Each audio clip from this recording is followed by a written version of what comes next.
je nekje v sredo dopoldan ocenil, da do četrtka preprosto ne bo preživel vseh teh pritiskov. Kaj premier na počitnicah dela skupaj z podjetnikom, ki upravlja sumljive lažne Facebook profile? Trošenje je čisto ludilo, ne? Na drugi strani so pa obremenitve za gospodarstvo šle v plafon. Prekopali grob.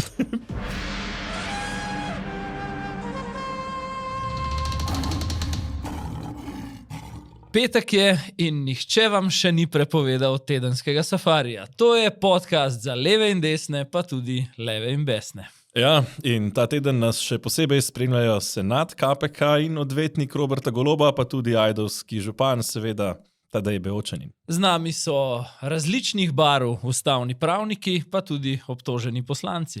Pa tudi različni ustvarjalci in merilci javnega mnenja.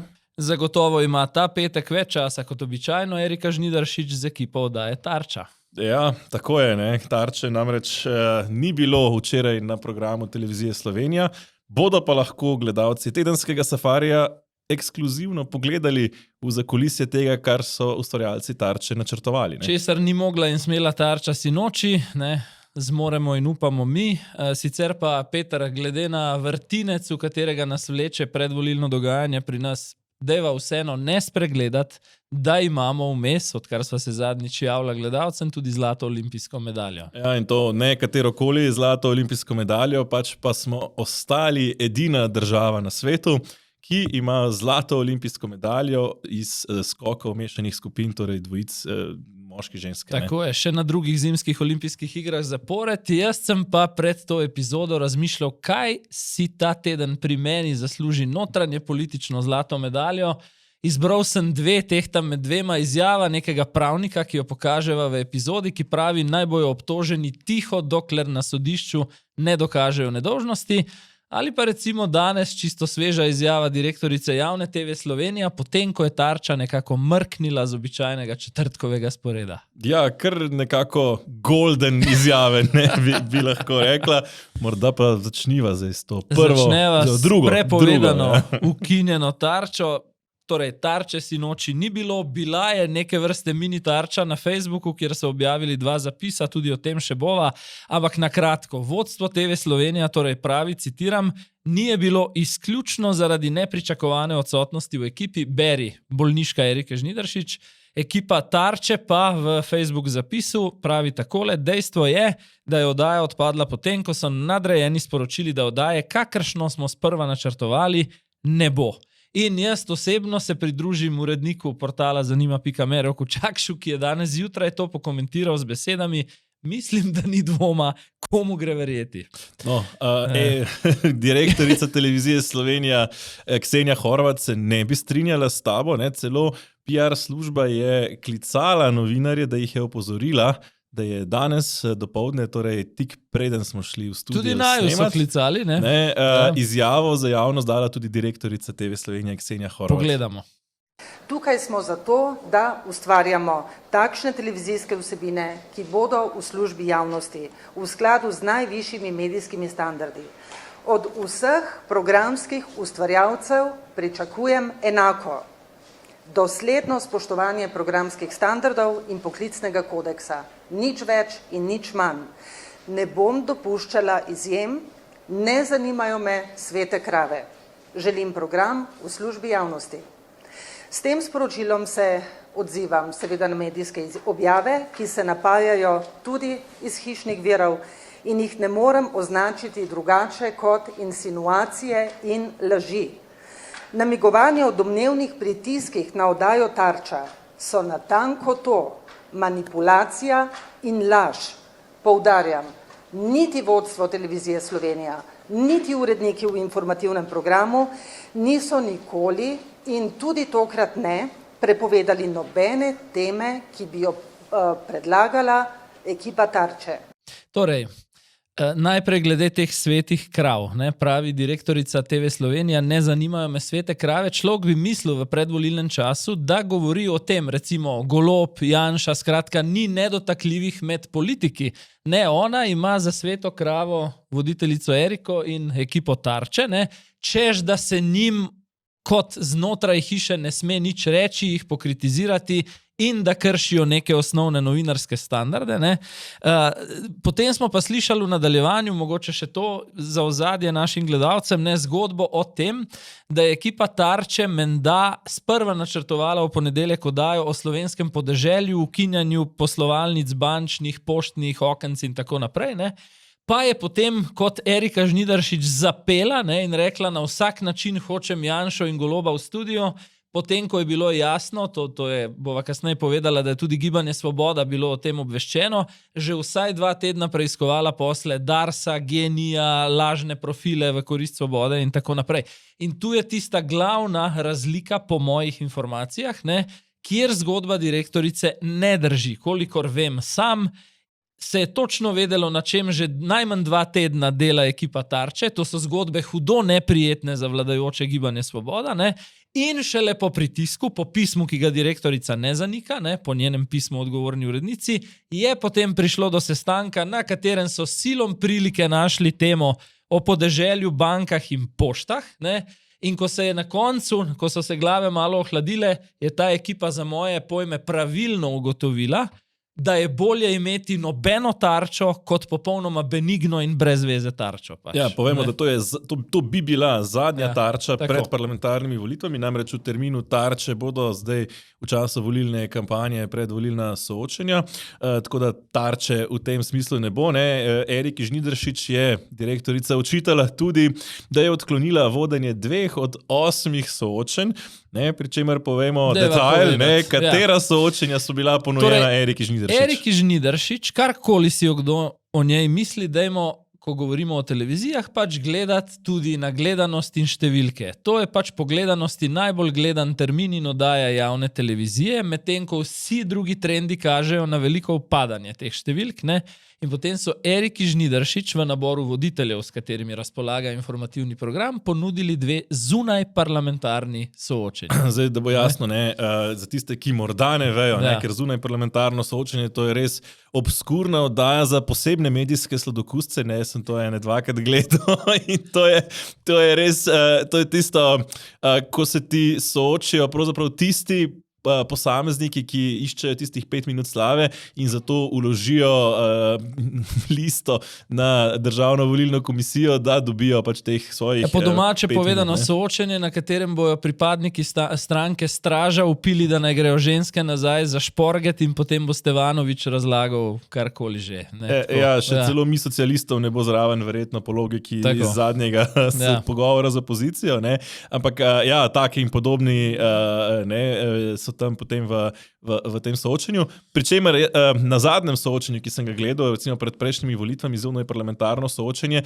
je voditelj sredi oddaje obupal s postavljanjem vprašanj, ker so pač gosti v oddaji, ne, torej predstavniki teh zunaj parlamentarnih strank, povsem ignorirali njegova vprašanja in pač tavali v svojih nekih iluzijah in idejah. Ne? Tako da medtem ko je Erika Žnidaršič tisti voditelj, ne, ki je zmožen pritiskati na voditelje, na goste, ne, na politike, tudi kadar se ti izmikajo odgovorom, kar je redkost. Ne? Tukaj to je treba bojati in to bi bilo pred volitvami pravzaprav nujno potrebno, ampak ne vem, če res rabimo, da iz Anice Bidar Erika vleče te odgovore, pa iz Alena Komana. Mislim, da je bilo bolj koristno, če bi jih vlekla iz Roberta Goloba, pa Vladimirja Prebiliča, pa Janeza Janše in Jerneja Vrtovca. Da greva nazaj na ta dosje ukinitve oziroma mrka tarče, mal glede okoliščin. Še par off the record informacij imam. Ne? Skratka, pismo, ne, ki ga je danes tudi potrdila javno direktorica, pisala je torej odgovorni urednici Poloni Fijavž, je ob tem, ne, da jo je sram kot direktorico in kot novinarko nekdanjo, ne, dolgoletno, vsebovalo tudi vtikanje v konkretni nabor gostov, sploh prisotnost Aleksandra Reberška in Žana Mahniča, ob tem, da je treba povedati, da je Tamara Vonta odklonila v zadnjem hipu pred oddajo sodelovanje, ne. Tudi formulacijo Poloni Fijavž kot odgovorni urednici, da naj ukrepa z vsemi svojimi pooblastili, Ne vem, če je to danes javno povedala direktorica. Ne? Sicer pa je šlo cel teden oziroma do srede, ko so potem nekako v ekipi obupali na tem, da bodo imeli oddajo, predvsem preko urednika Tarče, ki se formalno podpiše pod oddajo, torej Boštjana Kogovška, ki je na neki točki, gre za starejšega gospoda, opisujem okoliščine, ki so v tem primeru relevantne, ne, ki je nekje v sredo dopoldan ocenil, da do četrtka preprosto ne bo preživel vseh teh pritiskov, ki se vršijo na vsebino oddaje. Ne. Tako da pač dejansko gre za odločitev, za umik oddaje pod pritiskom, bi pa dodal še to, zgodba je že zdaj, ne, v petek, pač čez dan, ko midva tole snemava, eksplodirala kot ročna bomba, tako v obraz vodstvu RTV-ja, kot dela izjemno slabo predvolilno uslugo vladajočemu gibanju Svoboda. In jaz sem že zapisal na omrežju X, da se ob prebiranju vsega, kar se je okoli Tarče v zadnjih dneh zgodilo, sprašujem, kdaj bodo vsi slovenski avtoritarci, jih je malo več kot eden, spoznali, da jim mučno razkrivanje njihove te panične cenzure tik pred volitvami v bistvu škoduje bistveno bolj od česarkoli, kar bi si noči razkrila Tarča. Ne? Ja, na mesto Tarče smo potem imeli dokumentarni film o skrajnem desničarju Viktorju Orbanu in potem zelo strokovno razpravo, ki je sicer, priznam, nisem gledal, no, tako da ne morem oceniti, ampak kako pač, ne, torej o vzponu desnice na Madžarskem. Ja. Ne, skratka, na mesto razkritja, kaj pa bi bila sicer tema Tarče, ne, torej kadrovanje v Darsu, ne, in to zelo, zelo specifično kadrovanje, ki kaže res izjemno sporne stvari. Kadrovanje Tine Gaber na Ministrstvu za kmetijstvo, ne, in v bistvu kako za vsem skupaj stoji v zadju Robert Golob. Ne. To bi razkrila Tarča. Torej, namesto Golobove Tarče, namesto Tarče o pravzaprav Watergate Roberta Goloba bi lahko rekla, ne, smo lahko pač imeli informiranje o nevarnostih vzpona skrajne desnice. Tako, in potem še omizje o tem, kako je to podobno pač največji opozicijski stranki ta hip. Ne? Ampak pazi, skratka, govorila je danes, v bistvu je celo odločitev, ne, ali pa utemeljitev svojega pisma z pozicije direktorice Ksenija Horvat utemeljila na novinarskih standardih, zato bi kakšno besedo rekel o tem.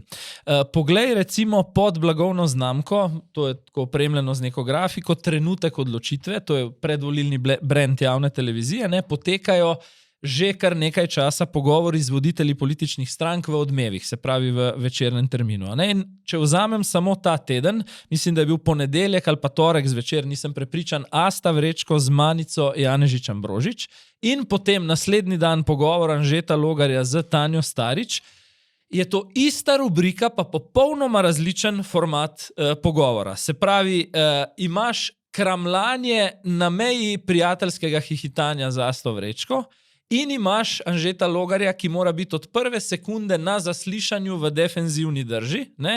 In ta isti pristop se potem ponovi še na družbenih omrežjih nacionalne televizije, kjer neka mlada novinarka, pripravnica, ki jo niti ne podpišejo, ne? Anonimno sprašuje tam izza kamere mobilnega telefona, pač predsednikom strank postavlja hitra vprašanja, zda, ne in podobno, ne? In imaš pri Asti Vrečko spet, ne, lahkoten pogovor, prijazen z obeh strani, medtem ko je pri Jerneju Vrtovcu na primer problem že to, kdaj in s kom, pazi, trivialno vprašanje, bil nazadnje v operi in ko pove, da je bil pred časom ženo, je pod vprašanje, ženo, se pravi skoraj Watergate iz tega, da je človek s soprogo nazadnje obiskal opero in da se ne spomni dobro, kdaj je tam bil. Ne? Zdaj, ko smo pri standardih, bi se pa dal po mojem še kakšen prispevek tega tedna, pa kakšenga že proklamirano pristranskega novinarja omeniti. Deva najprej pogledati ta izsek iz tega prispevka. Predstavniki vseh treh strank s spremstvom so na Državni volilni komisiji vložili kandidatno listo. Dobar dan. Dobar dan. Dobar dan. Hvala vas je cela ekipa. Zdravo, da. Ste pripravljeni vsi? Smo. Diski štart. Sledil je pogovor o predčasnem glasovanju. Razmišljate o tem, da bi recimo vsak dan po zaključku glasovanja na predčasnem dnevu sproti prešteli, tisti dan? Nažalost, nisem jaz tisti, ko o tem odloča.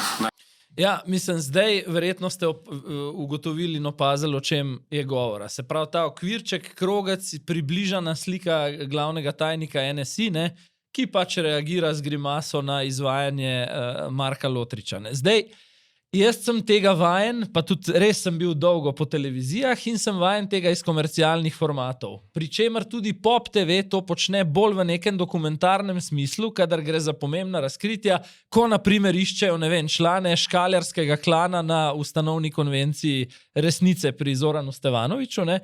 Medtem ko na javni televiziji jaz tega mogoče v Tarči spet, ker so želeli kaj posebej približati, ne, v dnevno informativnem, v dnevniku ob 7 jaz tega še nisem videl. Ja, ampak pač, tudi kaj ne. približaš, ne? Ja. Mislim, pač neko grimaso. Ja, in kaj nam je to tudi vsebinsko sporočalo, ne? Nobene dodane vrednosti v sporočilu. Ne? Ja. V prispevku novinarja, ne, ki je znan potem, da je lepo mirno gledal, ne, Roka Šuligoja. In to je tisti, ne, ki je pospremil svojo kolegico, ki so jo vrgli iz pisarne odvetnika. Ne, jo je lepo gledal, mirno gledal, kako je Stojan Zdolšek, odvetnik Roberta Goloba, meče iz sejne sobe. Ne. Ja, ampak to so tisti visoko profesionalni standardi, ki jih Ksenija Horvat zahteva od svojih novinarjev, ker očitno jo je zmotilo razkritje bivanja Roberta Goloba na Ugljanu, ne, ni pa problem. Torej, zato so pa visoki profesionalni standardi. Ne. Zdaj, toliko o Tarči, nekako tukaj, ne? Jaz bi sam še to rekel, ne, tišina Društva novinarjev Slovenije, ko sva lih pri nekih poklicnih standardih, se mi zdi, da je pri tem, vsaj v hipu, ko sva prej preverjala, če so se oglasili, kako so se oglasili, vsaj do trenutka, ko to snemava, se niso, ne, in ta tišina se mi zdi v takšnih primerih močnejša od česarkoli, kar bi javno zapisali ali izjavili, in lahko si kot družba, ne samo kot medijski ustvarjalci, mirno priznamo, da imamo zelo različne kriterije v tej državi za posege politike v dnevno-informativne formate oziroma v neodvisnost medijev. Pa res, ti to sam najbolje veš, ker z mano preživiš tudi izven mikrofonov kaj časa, da res nimam želje kogarkoli braniti, pa povedati, da je kdo drug bistveno boljši pri tem. Ne, zakako res ta molk je zelo pomenljiv, ne. Ekipa oddaje Tarča. Ne. Zdaj, na tej točki mislim, da lahko povabva goste, najne gledalce na jutrišnjo oddajo, ne, torej sobotno Safari special epizodo za naročnike in podpornike, kjer se spustiva v drobovje. Ne. V drobovje razkriti, ki bi jih sicer lahko videli na Tarči, pa jih niso. Sem dejansko apel gledalcem, če vas zanima, česa sinoči v Tarči niste mogli gledati, pridite pogledati sobotno jutranjo verzijo Safari special za naročnike in podpornike, evo pa gremo samo z detajli, kaj izveste v dodatni epizodi. Torej, koga si je zamislil Andrej Ribič za super nadzor gradnje poslovne stavbe Darsa, ki sta jo seveda z bratom vmes podražila za skoraj 100%, z namenom, kot boste videli, da bi prikrili preplačila oziroma jih prikazali tako, da bi imela nek smisel, ne? In koga so na drugi strani na Ministrstvu za kmetijstvo zaposlili na izključno željo, vztrajanje in pritisk Tine Gaber Golob. Ne? Skratka, tudi če vlada pade, ne, lahko v tem tranzicijskem času še pričakujemo izrazito veganske prehrambene smernice. Dejva namigant, pa trenutek, še to, ne, med drugim nepomemben detajl, boste videli tudi razkritje o tem, česa so se tako zelo bali v Svobodi, da je morala Tamara Vonta 2 sredi zapored, torej vsakič en dan pred Tarčo, ne, v javnost spuščati zgodbe najprej o SDS-u, pa potem še o NSI. Ja, ne, in zaključek, vrhunec pravzaprav, ne, torej bo pa rekla temu stanovanje Roberta Goloba. Ne. In na tej točki lahko povem samo to, da ko sva to vse skupaj dala na papir, se nam je začel obračati želodec. Res, ko boste slišali še to, torej pri komu resnici najemata stanovanje, pa bom skoraj rekel najemata v narekovajih, boste izvedeli v special epizodi, zakaj dvomim celo v najemnino in v najem. In kako je to povezano z milijonskimi državnimi posli, z železniškim gradbenim podjetjem, torej z isto družino Piškur, o kateri bova govorila v nadaljevanju, torej dosje Ugljan, potem vam bo slabo, nama je že bilo. Ja, ampak toliko o tem. Kratka, jutrišnja sobotna epizoda Safari Special. Zdaj pa, ko so že pri Ugljanu, ne? KPK je prejela prijavo zoper Golobovo dopustovanje na Ugljanu in ga vzela v prehodni preizkus. Kamorkoli greš tam malo na lepše, na koncu eno sranje, da ne rečem. Te dopusti in ne grejo ima od rok. Ne? Še na križarki takrat mislim, da so bili neki škandali. Ne? Tako da res. Golob, ne, je sicer te dni objavil na svojem Facebook profilu račun iz starega dvora in izpisek iz Unicredit banke, ki dokazuje, da so kartico s tem zneskom 12. avgusta lani dejansko potegnili. Torej, to je ta znameniti račun s QR kodo, ki te pripelje na hrvaško davčno upravo. Ja, mislim, najprej ena moja opomba. Že objava tega sredi tedna ali pa celo v začetku tedna na Facebook profilu je meni dala vedeti, kakšna panika je na dvoru. To je povezano s točko 1, ukinitev Tarče, cenzura in tako naprej. Zakaj panika? Ker še v prejšnji Tarči smo izvedeli, da premier Robert Golob svojih zasebnih bivanj, svojega zasebnega življenja ne komentira in potem dobimo najbolj intimno zadevo v pogledu to, koliko sta domnevno plačala to bivanje. Dobimo faksimile računa s QR kodo. Skratka, gostil jih je, da povzamemo, avgusta lani na Ugljanu v svojem novem hotelu, katerega solastnik je Pavle Piškur, sicer delavski direktor železničarskega gradbenega podjetja in oče... To je zanimivo, ne? To je zanimivo, gre za državno podjetje, ne? In oče Mihe Piškurja, to je pa tudi zanimivo, ne? Ki je prek družbe DS Limited skrbi za digitalno promocijo GENI, Darsa Andreja Ribiča osebno, Tine Gaber osebno, Roberta Goloba, Gibanja Svobode, aktualne vlade in tako naprej. Za približno 150,000 evrov v lanskem letu. In QR koda mi je seveda najprej kot novinarju vstopila v oči in sem rekel, ok, gremo s telefonom probat, kam nas torej QR koda odpelje. Odpeljala je res na spletno stran hrvaškega Fursa, kjer pa se hitro izkaže smola, da lahko preveriš pristnost računov, ki niso starejši od 1 meseca. Torej, za lanski avgust to pač ni bilo mogoče. Pa ne želim reči, da je kdo tako neumen, da bi nam falsifikat poslal v javnost. Ampak zakaj moj dvom? Prvič, sem novinar, dvom je nekak poklicna deformacija, drugo pa, na kratko si bom vzel čas, za romunski račun. Namreč, če tam pogledamo arhitekturo primera, Golob je najprej rekel, da gre za krajo identitete, potem je ugledna banka mednarodna sporočila. Pod A, policija tega nikoli ni obravnavala, pod B, da je Robert Golob pooblaščen pri njih na več in ne na enem bančnem računu. In pazi potem, ko je že trdil, da nima računa in da je ukradena identiteta, je Golob tik pred zadnjimi volitvami v paniki, podobno kot zdaj, pokazal nek faksimile računa s stanjem nič, pri čemer je bilo rečeno, da je to nič na dan zaprtja. Prvič ne veš, kaj je bilo prej, drugo, kar se pa sprašujem po zdravi pameti, če nisi odprl računa, najbrž tudi pooblastila, da vpogledaš v zaključno stanje nimaš, Tako da jaz bom rekel, moja ocena je, da je več kot 50% šans, da je s tem nekaj narobe. Kaj točno, pa še ne vem v bistvu. Zdaj, kaj bi bilo lahko narobe, oziroma bo rekel sam po sebi račun. Jaz mislim, da Golob je vzel lekcijo Karigador, da brezplačno dopustovanje nekako pri KPK-ju ne gre skozi. Zato je pač poskrbel, da račun je. Zdaj lahko špekuliramo, a je dobil kako drugače, ali ne bi se v to spuščal.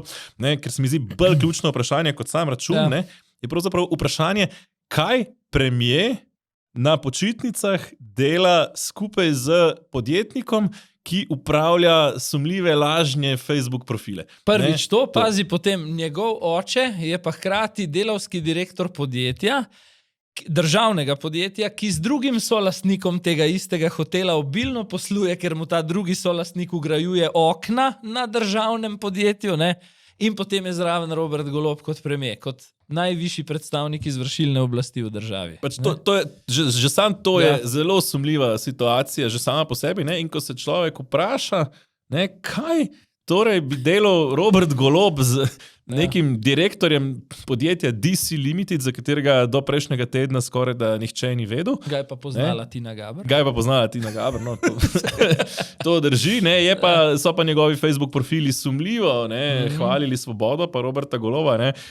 Celo, ko sem gledal ta račun, sem pogledal nekaj komentarjev, pa so mi zgledali, kot bi bili umetni, sicer nisem uspel dokazati, da bi recimo šlo za iste fake profile, ampak nikoli ne veš. To bi še rekel, se pravi, Tarča nas je v terminu, ko bi mogla biti na sporedu, nas je ekipa Tarče z enim Facebook postom, tudi v tem primeru te QR kode in tega računa vendarle opozorila na bistvo. In to niti ni bilo, ali je Robert Golob to spanje res plačal sam ali ga ni, ampak je neodgovorjeno vprašanje, ki seveda ostaja neodgovorjeno, toliko bolj, ker ni bilo oddaje, ne? Kdo organizira torej lažne profile in v zameno zakaj? Ne? In ta del v zameno zakaj bo obširno razložen v tej special epizodi, ki smo jo napovedovala prej. Ne? In dejstvo, drugo dejstvo, ki je pomembno, ne, je to, da ta obisk sam po sebi, račun gor ali dol, potrjuje povezavo med družino Piškur, Robertom Golobom in Tino Gaber osebno. In tako kot si rekel prej, to niso zgodbe o Piškurih in o železnicah, to so zgodbe o Robertu Golobu. Ja, ne, in ko smo že pri Robertu Golobu, ima še smola, ne, ko ima hudič mlade, jih ima več. Ne. KPK je ta teden odločil, da Roberta Šumija ne bodo izločili iz zadeve Karigador, kar pomeni, da lahko torej KPK nadaljuje z preiskavo Karigador, ki je bojda v zaključni fazi, tako da lahko celo pred volitvami dobimo še en sklep KPK-ja glede Karigadorja.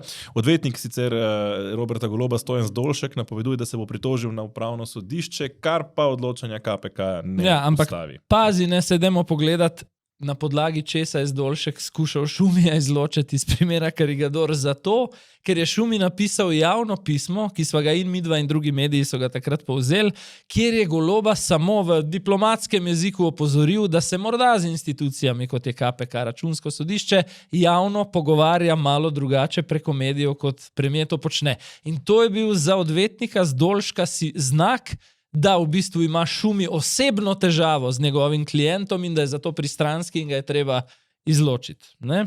In rekel bi, ne, po Karigadorju, ki zdaj ostaja v igri in odloča polni senat, je Ugljan postal Karigador 2, pa po mojem, glede na razkritja, ki sledijo v soboto zjutraj, hujša zgodba od Karigadorja 1.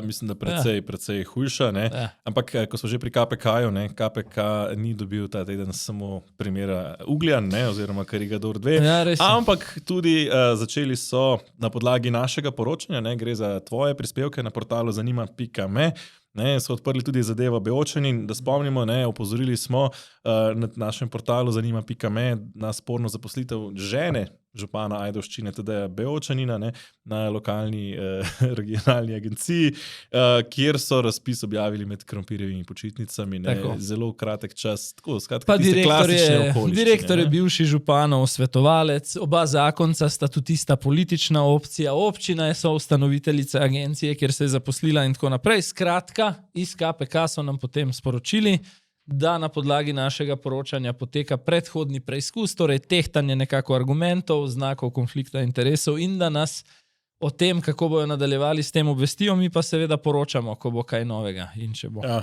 ne, ko smo že pri aferah in tako dalje, sodnih postopkih, ne, obtožbah in politiki, ne moramo mimo vsega tega, zadeva KNOVS, ne, ja. NSI. Skratka, 4 poslanci NSI-ja, novembra, mislim, da 23, so šli v nenapovedani nadzor na policijo, tam zahtevali nadzor nad prikritimi preiskovalnimi ukrepi, konkretno 15 telefonskih številk, med njimi tudi obrazi stranke.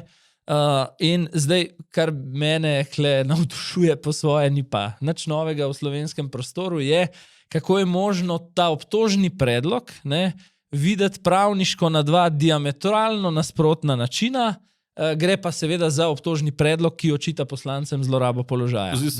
Obtožba jim očita, da so pridobili nepremoženjsko korist, ne, ker so preverili, ali se 15 telefonskim številkam prisluškuje in med njimi tudi nekatere iz vrst članov NSI. Ne, pri čemer je treba povedati, naloga KNOVS je, da če dobi prošnjo po preverjanju, sicer pač se odloči, a bo preverjala ali ne, ampak to pač z nekim razlogom preuči in se odpravi torej preveriti to zadevo. Ne. Ugotovili so, da se tem številkam ni prisluškovalo in načeloma naj bi veljalo, da se potem pač, zdaj tukaj je pasiva cona, ne bi smelo povedati torej tem predlagateljem preiskave, ne, ali se jim prisluškuje ali ne. Zdaj, domnevno naj bi Matej Tonin javil v nekem group chatu Dars, da se nikomor ne prisluškuje. Zanimivo, meni je sicer osebno Matej Tonin enkrat pokazal to famozno skupino Dars, v njej nisem sicer zasledil nobenega izbrisanega sporočila in nobenega tega sporočila. Zdaj, domnevam, da je možno sicer vklopiti tisto avtomatsko brisanje sporočil, pa vendar nekaj sporočil je v tej skupini, tako da ne vem čisto točno, a se da to tako zbrisati, da se to ne bi videli. Ampak ne glede na to. Sta pa šla v akcijo dva pravnika, ne? In sicer Miha Šepec in Blaž Kovačič Mlinar, ne? In bo pogledala, kaj sta rekla. Sam še to bi postavil, ne, kot zanimivost. Ne? Se pravi, 5 poslancev, koliko razumem, šlo tja, 4 NSI-jevi, ti obtoženi, Jernej Vrtovec, Janez Žakelj, Jožef Horvat in Matej Tonin. Ne, in Teodor Uranič. Ne. Obtoženi so vsi 4 NSI-jevi poslanci, čeprav po informacijah, ki so v javnosti, naj bi samo Tonin potencialno naredil nekaj, kar je sporno. Ne. Torej, in po nadzoru obveščal druge. Samo Tonin naj bi, recimo, če drži, obveščal druge. Ne. Zakaj so v procesu Jernej Vrtovec, Janez Žakelj in Jožef Horvat? Ni jasno, oziroma zakaj potem ni zraven tudi Teodorja Uraniča iz Svobode. To, kar se sprašuješ, je jasno kvečemu v predvolilnem kontekstu, ker morajo biti vsi z novim predsednikom ured za to, da je to predvolilno zanimiva zgodba. Ne? Tako, zdaj pa pogledamo morda res te izjave dveh pravnikov, ne, Šepca in Kovačič Mlinarja. Prisluškujejo ti, ne delaj kaj, kar ne bi smel, oziroma ne prisluškujejo ti, lahko še naprej počneš, kar želiš. Torej, gre za resno kaznivo dejanje. Tukaj za druge osebe, ne pa za poslance, in če bi šlo za drug čas, torej ne za predvolilni čas, bi šlo tukaj pravzaprav za bagatelno kaznivo dejanje. Iz svojih lastnih izkušenj vem, da v primeru tovrstnih kaznivih dejanj, tudi ko gre za zlorabo uradnega položaja po prvem odstavku 257. člena Kazenskega zakonika, ponavadi to preganja pristojno okrožno državno tožilstvo. Bom rekel, naj si vsak izvleče svoje zaključke, zakaj je v tem konkretnem postopku bilo postopanje in policije in tožilstva tako hitro, kot je bilo. Treba je vedeti, da državna tožilstva in sodišča so politično neodvisna, niso politična, to so strokovni organi. Politika jih pravzaprav ne zanima. Politika bi pa stalno rada jih politizirala in vnašala neko politično igro v njihova odločanja, zato da bi jih diskreditirali. Vsak politik, ki se znajde v kazenskem postopku, je politično motiviran postopek, vsi naši politiki so kot Mandela. Mislim, da je bilo tega dovolj in da temu lahko samo še najbolj naivni verjamajo. Bolje, da so tiho in da počakajo na kazenski postopek in dokažejo svojo nedolžnost, če res niso storili nič. Torej, to je tisto, kar sem omenil na začetku. Dve izjavi sta v bistvu, ki kandidirata za zlato medaljo tedna. Ena je ta, da naj bo politika raje tiho, dokler na sodišču ne dokaže svoje nedolžnosti. Več stoletij staro pravilo o domnevi nedolžnosti pravi drugače, da mora torej sodišče na koncu dokazati, da si kriv. Drugo, kar me je pa še bolj nasmejalo, pa mislim, da ni gospod Šepec tako naiven, ko je rekel, da zaposlene v slovenskem pravosodju politika jih v bistvu sploh ne zanima, sploh ne, samo Rok Čeferin hodi k Marcelu vse predvolilno politično opredeljevati, kaj je dobro in kaj ni dobro, ne? Pa na drugi strani visoka uradnica Vrhovnega sodišča, ki je še soproga predsednika tega istega Vrhovnega sodišča, kandidira na listi Levice za v parlament. Ja, ne, to so kar zelo politično nezainteresirani, pa bi dodal še kup sodnikov, ki smo jih pred leti že videli na fotografijah iz strankarskih žurov, recimo socialnih demokratov. Ne. Zdaj, kar mi je zanimivo, ne, ja, do neke mere bi se lahko s Šepcem strinjal, ne, da se vsakič, ko je pač politik v sodnem procesu, ne, pojavi pravzaprav obtožba ali pa insinuacija, kakorkoli to želimo imenovati, da gre za politično motiviran proces. To mu dam prav. Je pa zanimivo v tem konkretnem procesu se je oglasilo več vidnih ustavnih pravnikov. Ne, kot prvi je že prejšnji teden nekdanji predsednik Ustavnega sodišča Ernest Petrič zadevo označil za pravzaprav absurdno. Ja. Ne, še bolj zanimivo je pa... Ampak tukaj je zdaj tako, ne, Kovačič Mlinar kot odvetnik Tonina, ne, pa mogoče Ernest Petrič kot svetovno-nazorsko bolj konzervativen, to rečeta, še kdo zamahne z roko. Ne?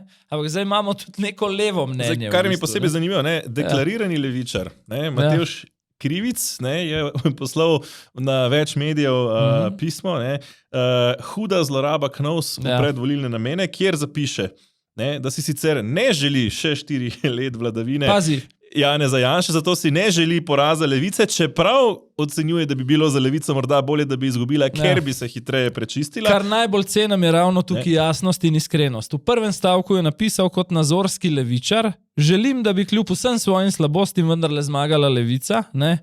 In potem je napisal, kljub temu pa moram odločno obsoditi zlorabo specializiranega državnega tožilstva v predvolilne namene, do katere je prišlo. ko je tožilka po 2 letih zavlačevanja šele tik pred volitvami sprožila kazenski postopek proti 4 poslancem, češ da so zlorabili položaj. Ne? Ja, tožilstvo je potem samo obvestilo medije, ne da bi obvestilo obtožene poslance, s čimer, tako krivic, je tožilstvo zagrešilo neprimerno hujšo zlorabo kot morda obtoženi, pri čemer za te, ali so jo obtoženi zagrešili, pravi, da je to mejno vprašanje, siva cona in da on ocenjuje, da prej ne, kot da je pa ta zloraba hudo zastrupila že tako pregreto predvolilno ozračje. Tako, ima pa po mojem mnenju krivic kot ustavni sodnik nekdanji v mojih očeh precej visoko kredibilnost, ker je že prej, to sem si o njem mislil že predtem, dejansko veljal za nekoga, ki je zelo jasno svetovno-nazorsko opredeljen, pa kljub temu vedno, ko odloča ali pa ko je odločal, imel vklopljeni vsaj minimalno obe polovici možganov, torej levo in desno. Ja, mislim, s krivicem, jaz bom čisto iskreno rekel, s krivicem se verjetno v večini svetovno-nazorskih stvari ne strinjam, v marsičem pač zagotovo vem, da se ne, težko pa rečem, da ni pošten. In to je pokazal pravzaprav že večkrat. Pošten. V smislu, pač, ko gre za neke pravne zadeve, se je že večkrat oglasil pravzaprav v škodo, tako rečem, lastnega pola političnega. Apropo Šepec, Kovačič, Mlinar bi pa še to dodal, ne vem točno, kaj Šepca motivira, recimo, da lahko rečemo, ok, Kovačič, Mlinar je pač Toninov odvetnik, ne vem točno, kaj na drugi strani motivira Šepca za to turnejo po 2 studijih, se pravi 24 ur zvečer in odmeve. Druga stvar pa je, da sta tu 2 pravnika z različno, po mojem, pač to je moje osebno mnenje, z različno težo. Eden svoje teze preizkuša v predavalnici, je bolj akademik, in so nekako je na zagovoru in testu zgolj pred svojimi študenti, medtem ko se drugi že leta in desetletja spopada z tožilci in sodniki in njegove dejansko argumente tehtajo v praksi.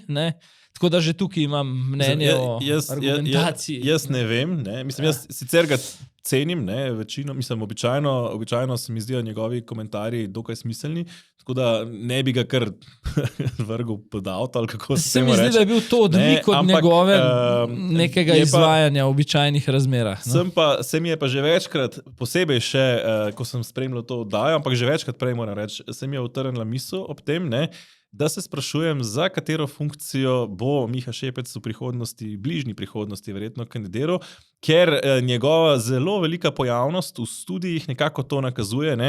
Bom rekel, kot novinar sicer cenim... To so pretekle izkušnje Kot novinar sicer cenim, da se neki pravni strokovnjaki so se pripravljeni večkrat izpostaviti in povedati svoje mnenje. Naprimer Rajko Pirnat. To vsekakor cenim, ampak Miha Šepec leta 2025 pa 2026 me spominja na Mira Cerarja leta 2012 in 2013, ko je bil Miro Cerar kot ustavni pravnik dežurni komentator vseh pravnih in etičnih vprašanj, potem pa nenadoma vstopil v politiko. Ne pravim, da ima Miha Šepec ambicije biti premier, daleč od tega, ali pa pravosodni minister, ampak se pa sprašujem, ali ga ne bomo vendarle videli v kakšni funkciji v bližnji prihodnosti. To bi bilo potem kar razočaranje, pa bi tudi za nazaj v precej drugačno luč vrglo. Upam, da ne. Upam, da ni ta namen. Je pa res, da ta zadeva je eskalirala tudi na evropski nivo. Oglasila se je tudi Evropska ljudska stranka in sicer njen predsednik, Manfred Weber, ki sicer velja v Evropi za izjemno spretnega politika in tudi za izjemno premišljenega politika. Manfred Weber ni človek, ki bi kar skočil na neke nepreverjene informacije ali pa se skočil v bazen brez, ne da bi prej preveril, ali je v njem voda ali ne. In Evropska ljudska stranka... Gre tudi za izrazite pragmatike, ki niso tako, tega smo doma vajeni, da je to ta izjemno ostra, ogorčena ideološka delitev, v Bruslju gre to malo drugače. In Evropska ljudska stranka je pozvala tudi Evropsko komisijo naj spremlja ta postopek, ker se izdi sporen, ne samo ta konkreten postopek. Evropska ljudska stranka je imela misijo lansko leto aprila preverjanja dejstev in so ugotovili več odklonov od demokratičnih načel in vladavine prava, kar so že opozorili tudi Evropsko unijo, seveda pa je Robert Golob nad tem zgrožen. Pa poglejmo morda izjavo Manfreda Webera, ki je tako zgrozila Roberta Goloba. I just want to tell you that there are now further investigations from Slovenia. It's from NSE against them, because only they did their job in the national parliament years ago, and now they are again prosecuted and the investigation started. So I wonder myself why this is happening exactly 8 weeks, 7 weeks before the elections take place. So there are also substantial rule of law questions on the table in Slovenia, and I ask the Commission also to have a look on this. Ja, vprašanje na mestu, zakaj pa 6-7 tednov pred volitvami, ne? Ker za tak KNOVS res poslušamo že ves mandat, torej je bilo časa za procesna dejanja na pretek. Na to temo v celoti bi rekel pa generalno eno drugo stvar. Zasliševanje prič na komisiji, govorimo o KNOVS-u. Potem nenapovedani nadzori, kot je bil ta, recimo, ki se mu zdaj očita, da je sporen, potem nadzori nad prikritimi preiskovalnimi ukrepi, prisluškovanje, sledenje, vstopanje, tajno vstopanje v stanovanja in tako naprej. Ne? Potem sem in tja v pogled v kakšno dokumentacijo, do katera splošna javnost ne more. To, kar sem naštel, 3-4 stvari, so v resnici edine pristojnosti, ki jih imajo poslanci, z razlogom tudi zgodovinsko gledano ta KNOVS vodi opozicija, da je na nek način varovalka popolni samopašnosti in dekadenci oblasti. Ne? In če vzamemo še te 3-4 pristojnosti, ne samo vzamemo, jih kriminaliziramo, potem lahko naredimo dvoje. Ali ta KNOVS, ker ukinemo, pa ga ni več, ne? Ali pa drugo po vzoru preiskovalnih komisij, ne? Damo gospodu Uraniču ali pa gospodu Rezarju, da preiskuje spet Svoboda samo sebe. V bistvu, ja, tako kot to že počne, recimo v primeru Genija in Starsa. No, in tudi Andrej Ribič na Darsu jim lahko pokaže, kako se to dela pri 11-milijonski podražitvi poslovne stavbe. To je izjemno. Zdaj vprašanje je, kako se to odraža na nekako javnomnenjskih anketah oziroma meritvah javnega mnenja. Ta teden smo spet lahko imeli nekako. Sem še nekaj bi rekel, tudi tožilka Gončin je med drugim v tem mandatu ob notranji ministrici Bobnar opozorila, da policiji po Robertu Golobu nekako niti glede varovanja ne moreš zaupati. Ja, ne. No, pa kljub temu Robert Golob ustraja kar na visokih odstotkih, ne, po Valikonu 18,3 oziroma 22,8 opredeljenih. In se je vidno približal SDS-u v zadnjem času. Po Mediani se je sicer oddaljil na 16,2, medtem ko je SDS po Valikonu 22,5 oziroma 25,6 opredeljenih, medtem ko pri Mediani 21,2. Ja, jaz ti bom rekel generalno tako, ne, da Mediana, to je moja teza, rešuje obraz pred koncem kampanje. Kaj hočem reči? Vse, kar je bilo premalo merjeno prej in je ustvarjalo javno mnenje, zdaj vendarle pleza malo bolj navzgor, ker si tega kiksa, ki ga bo potem 22. marec pokazal, ne more privoščiti. Ni dobro za podjetje. Ne? Rekel bi dvoje pri Mediani še dvig Logarja, opazen dvig Logarja in tudi precej pomemben dvig skupne liste NSI, SLS, Fokus, so po mojem odraz nekakšnega mini referenduma javnosti, predvsem o odbojnosti Nike Kovač in Tamare Vonta, ki sta v zadnjih tednih izganjali ti dve stranki iz parlamenta. Ne? Na temo Valikona ti bom pa rekel tako. To, da se Golob za razliko od Mediane tam približuje Janši, je tist klic levo-sredinskemu volivcu, glejte, se je 50-50, še vedno ne obupati, blizu smo, pa še na boljš gre. Ne? In drugo, to dejstvo je v bistvu točno to, kar Andraž Zorko iz Valikona sam pravi, ne, da je potrebno, da se torej sproži taktično glasovanje in anti-Janša refleks. Torej, da je ena leva, vodilna leva stranka dovolj blizu SDS-u, da vsi rečejo, no prav, pol pa gremo. Ne? No, povemo, ne, zakaj mora Mediana bolj paziti na svoj obraz, ne, ker je vendarle nekoliko bolj na trgu, medtem ko je Valikon na trgu predvsem v posteli, če tako rečemo, ne, z raznimi podjetji, ki so tako ali drugače ta trenutek obvladovane strani Gibanja Svoboda. Ne. Tako da je pravzaprav ta strah, ne, oziroma je bolj mora paziti kot na javnost, pravzaprav na to javnost, ki ga dejansko plačuje. Ne. To je en vidik, pa morda dodajva še to, demokrati so po Mediani na 3. mestu, medtem ko so po Valikonu na 4. za socialnimi demokrati. Po Mediani 8,5, po Valikonu 7,3 oziroma 8,6 opredeljenih. SD po Valikonu 8,7, po Mediani 7,1 oziroma po Valikonu 10,4 opredeljenih. In pa NSI, SLS in Fokus, ne, sta po Mediani pred Levico in Vesno, medtem ko sta po Valikonu za njo, ne, in sicer pri Mediani 6,6, pri Valikonov 6 oziroma 7,5 opredeljenih. Pa še dve opombi pod črto, vedno, ko govorijo o teh raziskavah, me resni raziskovalci javnega mnenja opozarjajo na dvoje. Eno je, da slovenski mediji, zdaj ne vem, ali niso motivirani, vem pa tudi, da objektivno primankuje vedno denarja, denar je problem. Nekako smo se navadili vzorcev 600-700, ne? Za te ankete, ki so popolnoma neustrezni. Dejansko mi pravijo, da ne vem, neka kredibilna vsenacionalna anketa bi bila 4000 ali pa 5000 vprašanih. No, ampak tudi vzorec 700 je še dodatno problematičen, ker so večinoma iz spletnih panelov, kar je še toliko slabše, ker je tam še bolj pokvarjen vzorec. Zdaj si se dotaknil točke 2, na katero me opozarjajo, da so vzorci, ki jih imajo posamezne agencije, že dolga leta neosvežene, ne? Zdaj spet ali namerno ali povezano s točko 1 zaradi denarja, ne?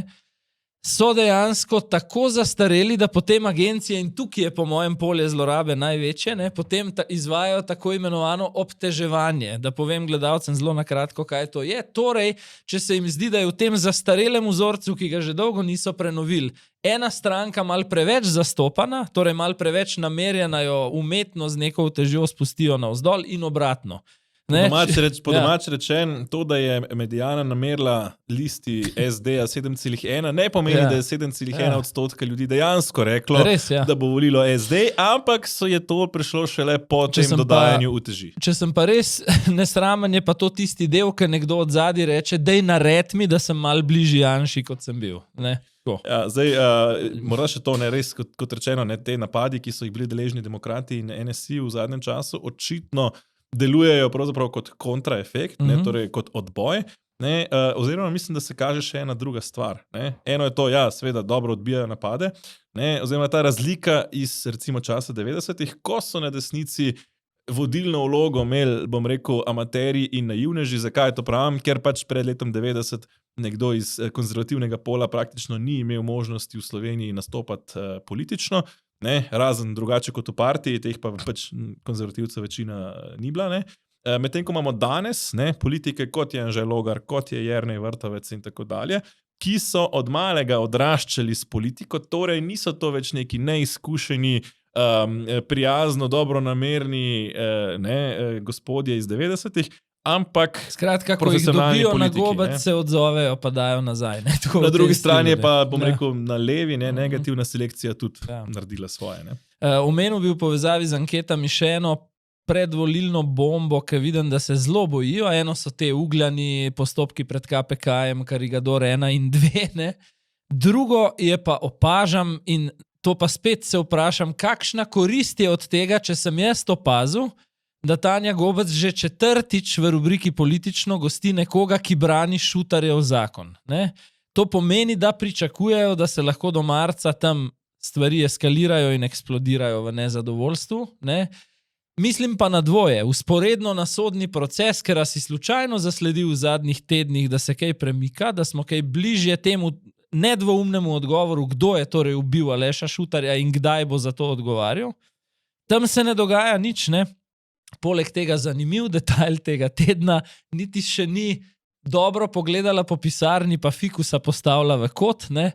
Pa je že desna varuhinja človekovih pravic, ne? Drenik Bavdek, predlagala, da gre Šutarjev zakon v ustavno presojo zaradi tega, ker po njenem mnenju obstaja verjetnost, da je v delu, kjer se rubijo socialne pomoči, neustaven.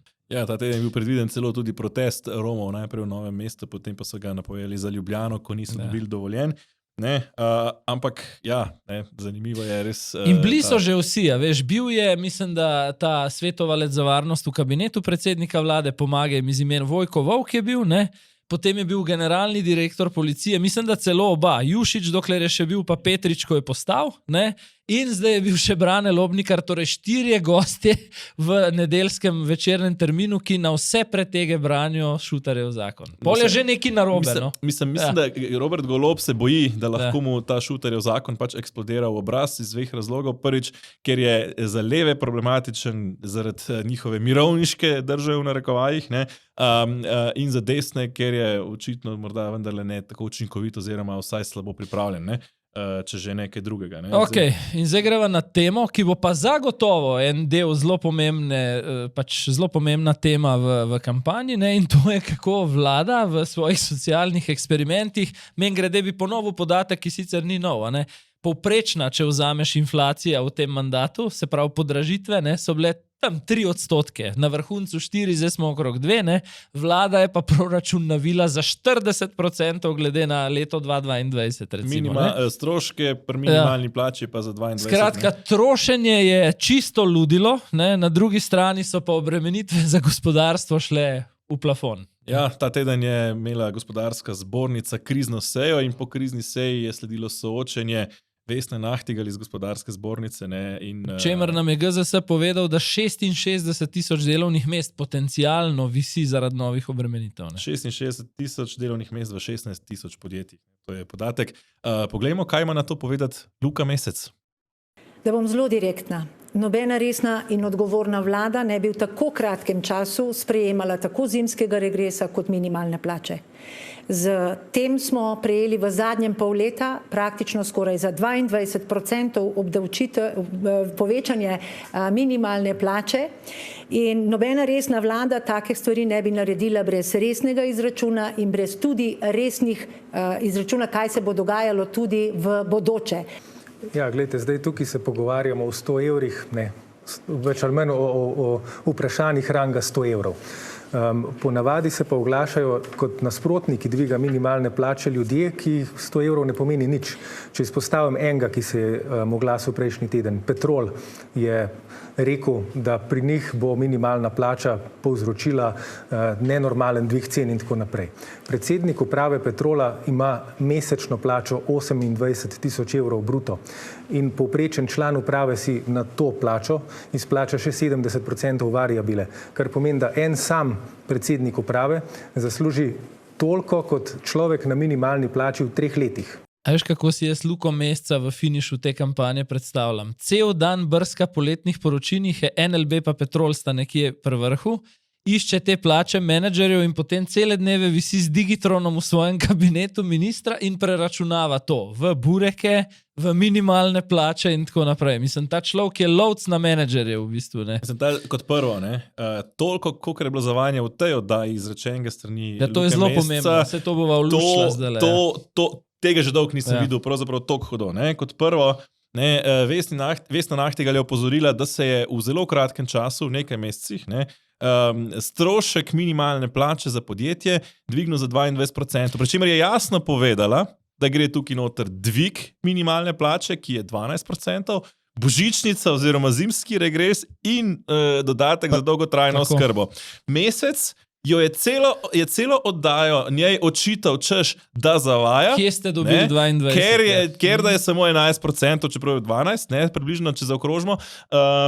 Ampak pri čemer je tako napadalno, da ona niti do besede ni prišla, oziroma, ko je pojasnila, je še enkrat rekel, da sem zgrožen, kako gospodarska zbornica zavaja. Jaz sem zgrožen, kako minister v tej državi zavaja s podatki, ko govori čisto konkretno o stroških, ki jih je sam oziroma njegova vlada naložila podjetjem. To je prva stvar. Še hujša mi je bila pa stvar, ker nismo v odstotkih, da smo na kumulativnih številkah, tukaj ga je pa sploh šefica gospodarske zbornice slekla na prav faktorje in sicer, ko je se štela. Zdaj mi uradno govorimo, ali pa Luka Mesec si bo delal pred volitvami reklamo, da je spravil minimalno plačo na kaj 1050, 1060 evrov. Ne, uradno 1000 evrov, mislim, okay. prav 1000. Pač na 1000 evrov. No, tako, ampak potem je ona zračunala, da ko daš zraven vse to, po čemer smo unikum, tudi v evropskem pa marsikje v svetovnem merilu, se pravi malico, prevoz, ker gre večinoma pri minimalnih plačah za delovno intenzivne panoge, še to nadurno delo ob nedeljah in podobno. Regres.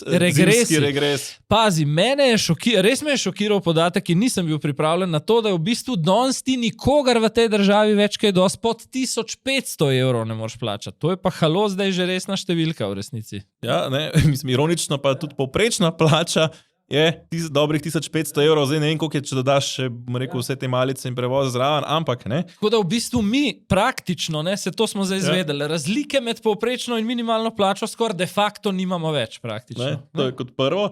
Kot drugo, ne, mesec se vedno meče ven te plače menedžerjev, ki nimajo z minimalno plačo nobene veze.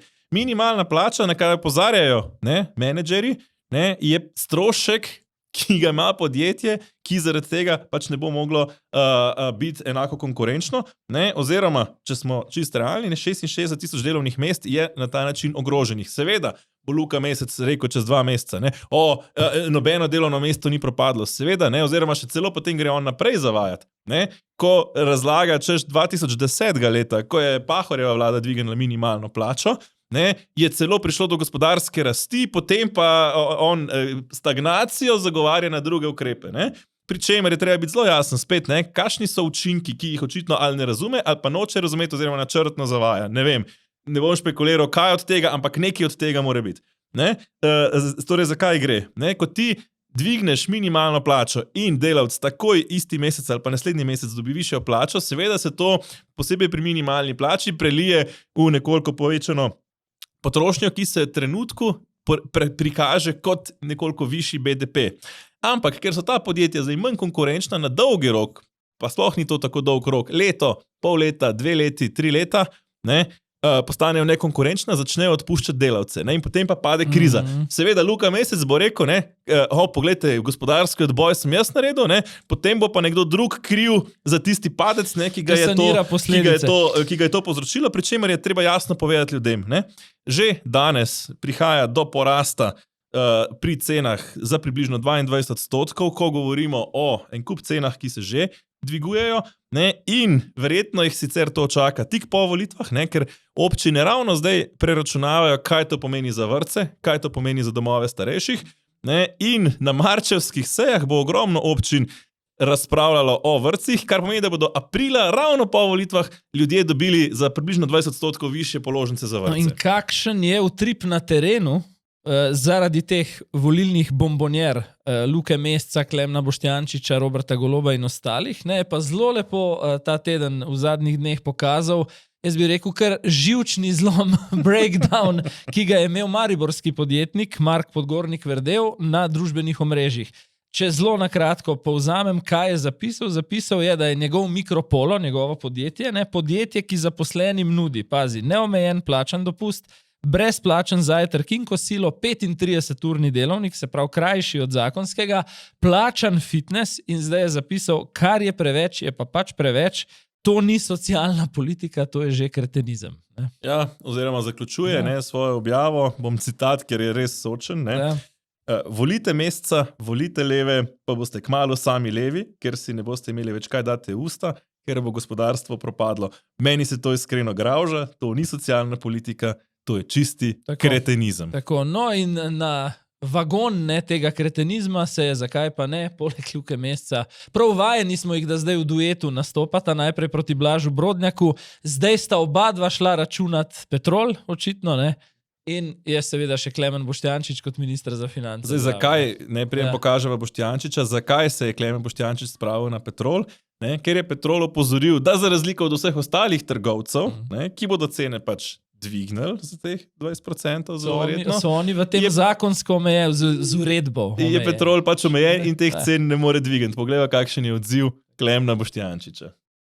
Je moj komentar relativno kratek.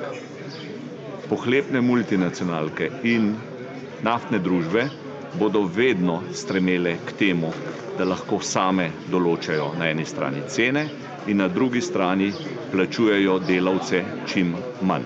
Gre za ljudi, ki so že danes kapitalsko najmočnejši in želijo biti samo še bogatejši, za ljudi jim je pa preprosto vseeno. Zakaj Peter Klemna Boštjančiča moti Petrol? Ena stvar in ena in edina. Zato, ker ne more po njem prosto politično kadrovati. Moja teza je taka. Jaz sem navedel par podatkov, da si bodo ljudje lahko predstavljali. Petrol je navedel 40% njihovih stroškov predstavljajo stroški dela, Vemo, zaposleni na črpalkah načeloma niso zelo visoko plačani. Marža, ki jo pa Petrol dobi za upravljanje teh črpalk, je ostala enaka kot prej. Slabih 8 centov. Slabih 8 centov, tako. Maržo ima poleg Slovenije regulirano izključno samo še ena država v Evropi, to je Belgija. In marža v Belgiji znaša, koliko misliš? Ne vem. Način vprašanja mi da vedeti, da vse malo več, ajde 20 recimo. 29 centov, ne? 29 centov, medtem ko v Sloveniji 8 centov. Ampak je pa Petrol pohlepen. Je Petrol pohlepen, ne?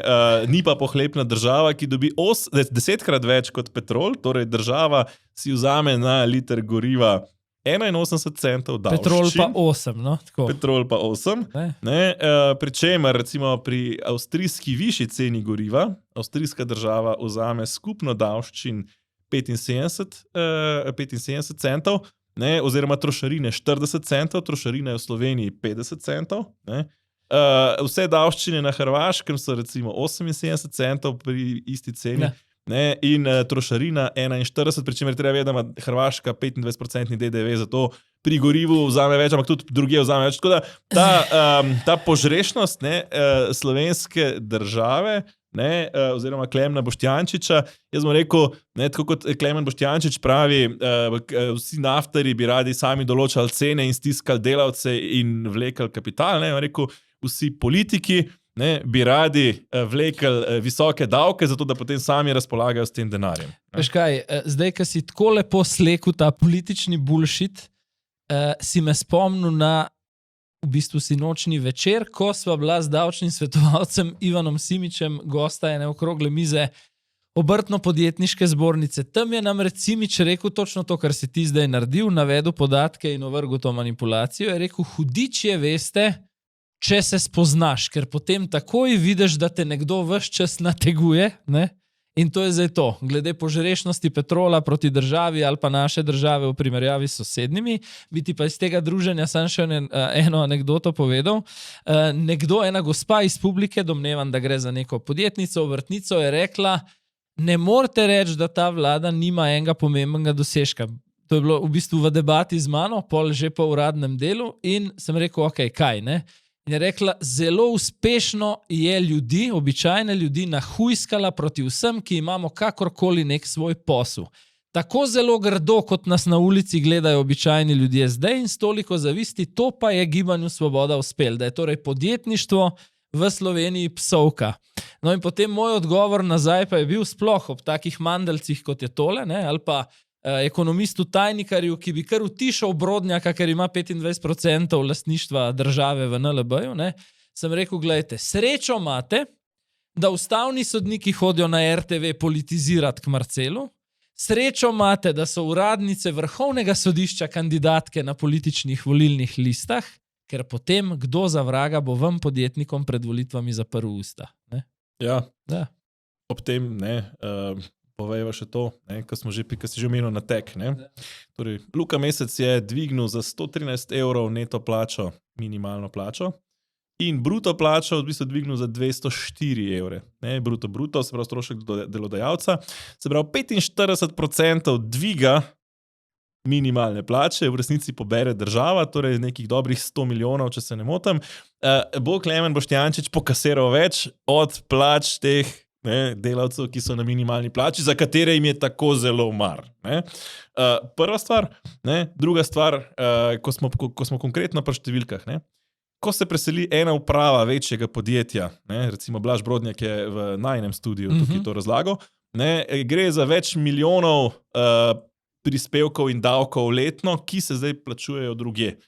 Torej, če bi šla recimo uprava NLB-a, mislim, da je konkretno rekel, med 5 in 10 milijonov letno je tukaj davkov in prispevkov zgolj na plače menedžerjev, kaj šele vse ostale službe, ki s tem grejo in multiplikativni učinki, ki jih imajo na okolje. No, ta teden smo zvedeli, da Lidl Slovenija predstavlja upravo v Zagreb. Petrol je najavil, da vse investicije v Sloveniji blokira in da se bo fokusiral pri investicijah na tujino. Tako da jaz iz tega lahko rečem, Boštjančič, ki velja celo kot neko pragmatično desno krilo Svobode, tukaj totalno koketira z skrajno levico in Mescem, oziroma še več, mislim, da na Hrvaškem niso imeli vlade, ki bi za njihov davčni sistem in za njihovo gospodarstvo naredila toliko, koliko je naredila slovenska vlada Roberta Goloba. Gremo na kratko povedati, če dvoje zelo povezano s tem, kar sva govorila v zadnjih minutah, javni sektor, kadrovanje. Ne? Bova tudi v specialu o kadrovanju prav posebej na Darsu, na Ministrstvu za kmetijstvo in podobno, ampak neke kumulativne številke, ki ogromno povejo, kako si ta aktualna vlada predstavlja upravljanje z državo. Skratka, 11.600 dodatnih javnih uslužbencev samo v mandatu Golobove vlade, oziroma zabaven je preračun na mesec dodatnih 277 ljudi.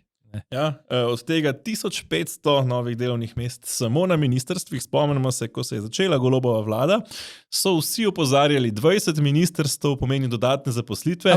Robert Golob je, celo na referendum smo šli, ne, na to temo, Robert Golob je bil, ne, mi bomo sicer naredili res več ministrstv, ampak bodo ta toliko bolj učinkovita. 1500 novih delovnih mest na ministrstvih. Da več kot 10% tega, kar so dodatno navozili v javni sektor, gre po sistemu, mi nimamo kam te žene od Tašner-Vatovca, da jo boste vzeli. Ne? Ja, pričemer pozor, ne, mi imamo v Sloveniji, ne, torej 2 milijona ljudi, 2,1 milijona ljudi, od tega je približno milijon delovno aktivne populacije, približno polovica.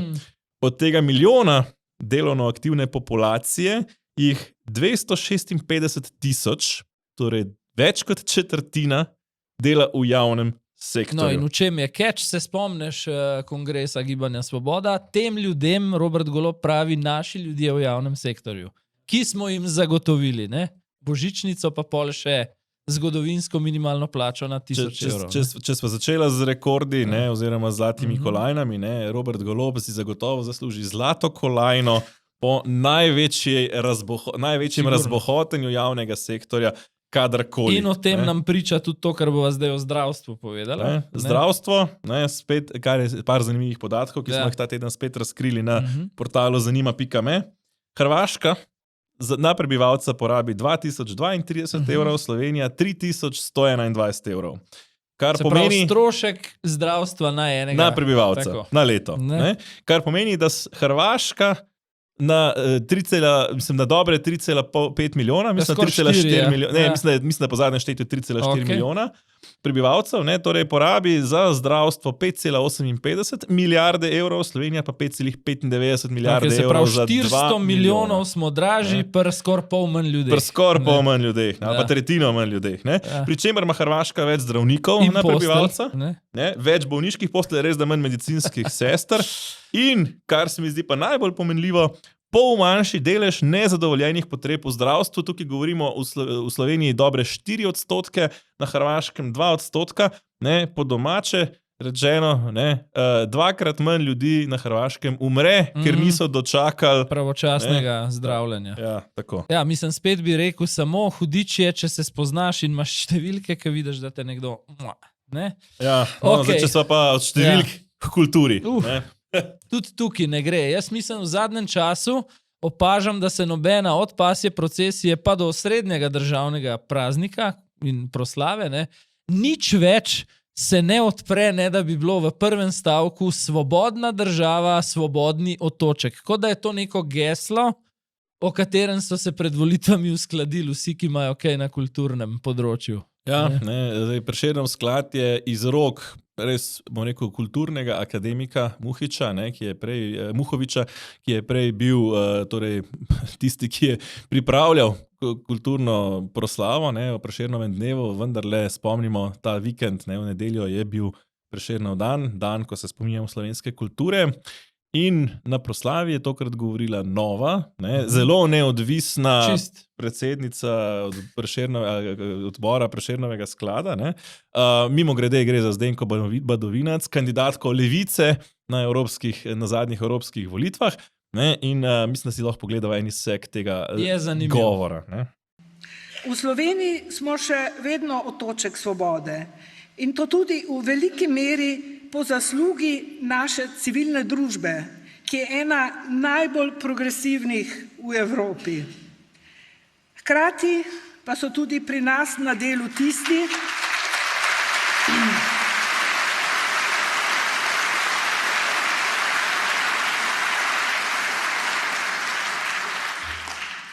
Hkrati pa so tudi pri nas na delu tisti, ki označujejo sodobno umetnost kot nekaj izrojenega. Nedavno so nas šokirali tudi kljukasti križi na oknih Ministrstva za kulturo. Odstranitev glave umetniškemu spomeniku. Da ne govorimo o nedavni napovedi obračuna s civilno družbo in ukinitve financiranja nevladnih organizacij. Zato je treba tistim, ki hočejo vzeti glas civilni družbi in sodobni umetnosti, reči stop. Spomnilo me je na pokojnega stanovnika v Dražgošah, ki je tudi, bomo rekli, stop, ne? To je bil na koncu tudi mimogrede z odra osrednje kulturne proslave. Čist jasen predvolilni poziv, ne?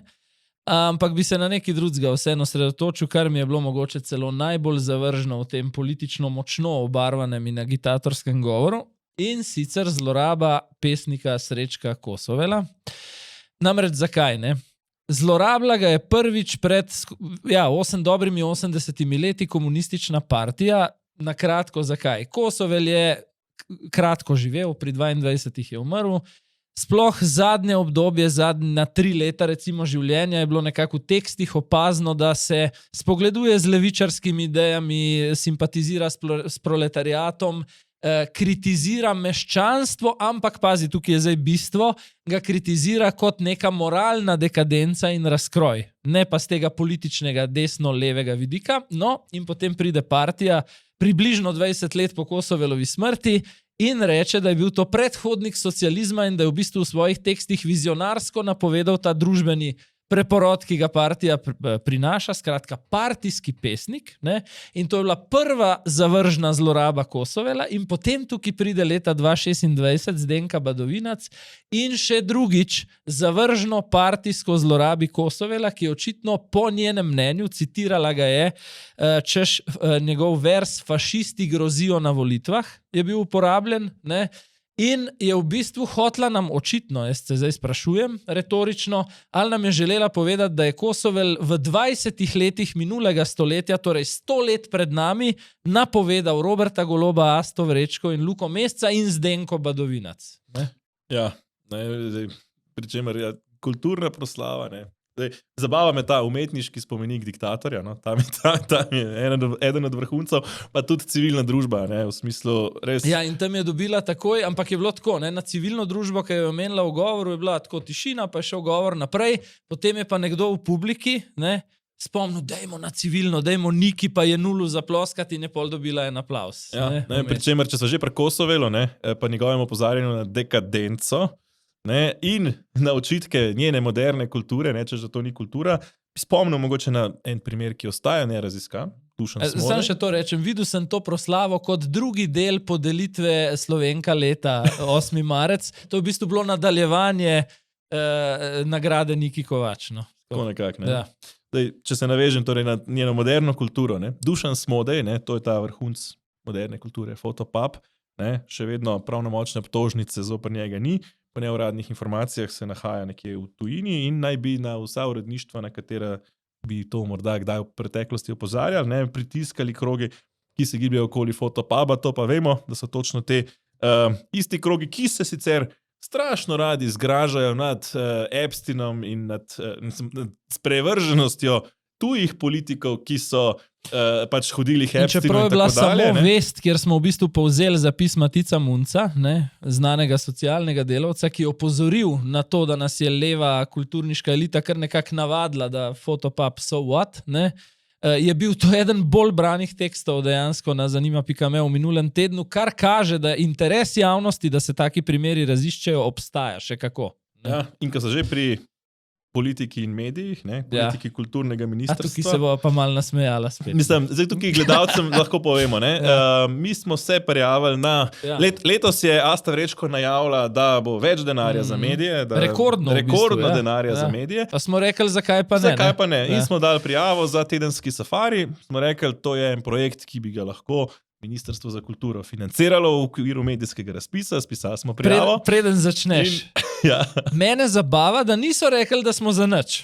Ne, ker prejšnja leta so bili taki projekti označeni kot za nič. Zdaj nismo, ne? To je že napredek v bistvu. Ne? Ampak, skratka, dali smo prijavo in dobili odločbo. Ne? Zdaj, zaenkrat še ni, za letos še ni javno razvidno, kdo vse je dobitnik. Ne? No, mi lahko razkrijemo, tedenski safari ni, čeprav je dobil 260 točk, kar je dovolj, ne, za financiranje. Ja. Je sicer res, da komaj dovolj, ne, ampak... Čakaj, in zakaj pol ne bo financiranja? Ne bo pa financiranja, ker so razpoložljiva sredstva omejena in imajo prednost projekti z višjim številom točk. Škoda. In kaj je ugotovila komisija glede tedenskega safarija, pa gledalcem dajem v presojo, ne? Torej, da ocenjuje, da je projekt deloma kakovosten in komunikativen, z razmeroma dobrim dosegom in izkušenimi avtorji, a da je izvirnost projekta omejena, očitno niso izvirna, ne, da je format v slovenskem prostoru že uveljavljen, res se me zanima, kaj gledalci gledajo na mest tega, in da... Selakoviča. In da so naše vsebine deloma enostranske, in izhajajo iz specifične politične perspektive, konkretno jih je zmotila kritika woke kulture in feminizma. Skratka, parkrat smo rekli, da nam nekako ne gre v račun, da bi bilo 76 spolov, pa na odnarja. Kar, pazi, zmanjšuje prispevek k uravnoteženemu in objektivnemu obveščanju in zato po mnenju komisije ne prispeva bistveno k razvoju slovenske kulture, jezika ali nacionalne identitete. No, recimo, toliko par izsekov iz odločbe Ministrstva za kulturo. Tišment. Zdaj za zaključek, mislim, da sva že dolga spet danes, za zaključek pa res, bom rekel, dno od dna slovenske politike. Pa bi sam navezal, preden klip pokaževa, bi sam navezal na to mojo prejšnjo interpretacijo Kosovela. Potem, ko je 100 let po Kosovelu Zdenka Badovinac prekopala njegov grob, v katerem se obrača, je pa to Urški Klakočar Zupančič z nasprotnega političnega pola nesprejemljivo. In dno. Ampak deva pogledati to dno, ker mislim, tukaj je pa Urška Klakočar Zupančič presegla samo sebe, res, ko se čudiš, kako lahko nek tak genij, kot je Urška Klakočar Zupančič, s tako bizarnimi nastopi, kot do zdaj še preseže samo sebe, se vprašam. Pomembno se mi zdi, dragi moji, ki naj gledate, da vas preden to vidite opozorim, Urška Klakočar Zupančič bi lahko, recimo, kandidirala kdaj tudi za kakšen Borštnikov prstan, seveda se hecam, ampak boste videli te vložke. Prekopali grob. Kot na kakšnem recitalu. Poglejva. In res so se v tem mandatu spustili na najnižje možno dno. In to brez vsakega dvoma velja za vse tiste poslanke in poslance, ki sodelujejo v preiskovalni komisiji o tako imenovanih ukradenih otrocih. V svojih prizadevanjih, da bi dokazali, da so bili otroci res ugrabljeni, so šli celo tako daleč, da so izkopavali otroške grobove in grebli po grobovih.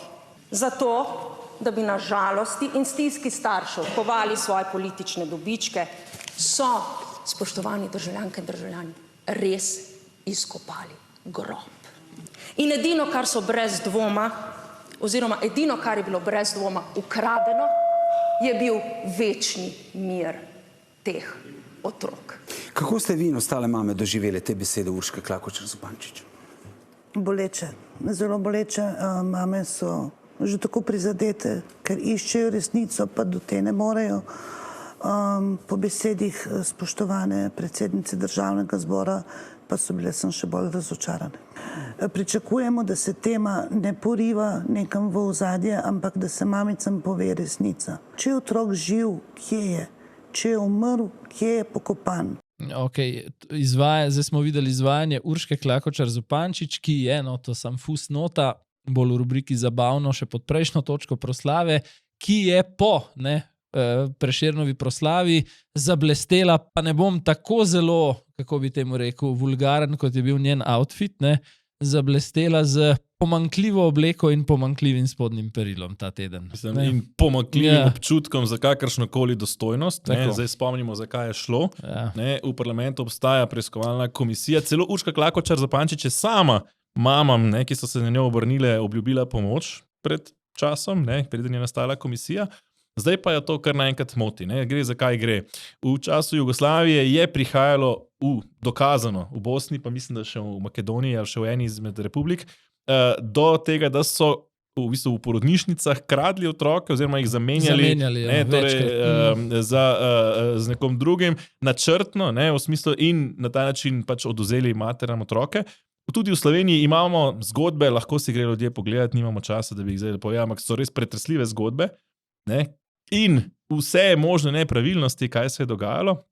In parlament je imel parlamentarno komisijo, neopazna, politično neizpostavljena komisija. Mislim, mene to tukaj mi je zanimivo, ker dejansko ti o tej komisiji, če te prav izrecno ta tema ni zanimala, celo recimo na nivoju toliko obveščenih ljudi, kot sva midva, nisi kaj dost zvedel o tem zadnja 4 leta. Ja, ker dejansko to ni bila politična komisija, kot recimo inkvizicija Tamare Vonta. Profile, v bistvu, to je šlo dejansko za preiskavo teh primerov. In zdaj so prišli z vmesnim poročilom, kjer so predlagali, da bi se nadaljevala zadeva v prihodnjem mandatu, ker še niso vsega odkrili. In panika. Gibanje Svoboda izglasuje proti, zato je zadeva tudi padla, ker je bilo manj ostalih poslancev, čeprav je recimo SD glasoval za, Levica vzdržana. In Klakočarjeva smo videli padla ven pri tem, da so izkopali en grob. Zakaj je spet šlo? Ni šla Alenka Jeraj z lopato na pokopališče kopat, Tukaj je šlo za odredbo sodišča, zraven je bila policija, kriminalistična policija. Šlo je za sum, da v tistem grobu ni hčerka te matere, ki jo je pač tam pokopala, ko je dobila zapečateno krsto in ni smela svojega otroka videti, ko je domnevno umrl. In so šli ugotavljati, ali je pač DNK teh ostankov recimo uskladen oziroma gre za hčerko te matere. Rezultatov še ni, ampak mislim, to je pa res dno, nimam drugih besed. Se strinjam in to je spet ena od tistih tem, kjer pa bi bilo prosto po Mihi Šepcu bolje, če bi bila politika tiho. Tako, mi pa ne bomo tiho. Prihaja še bonus epizoda oziroma Safari Special, sobota zjutraj na portalu zanima.me za naše naročnike in podpornike. Tokrat res imate kaj videti.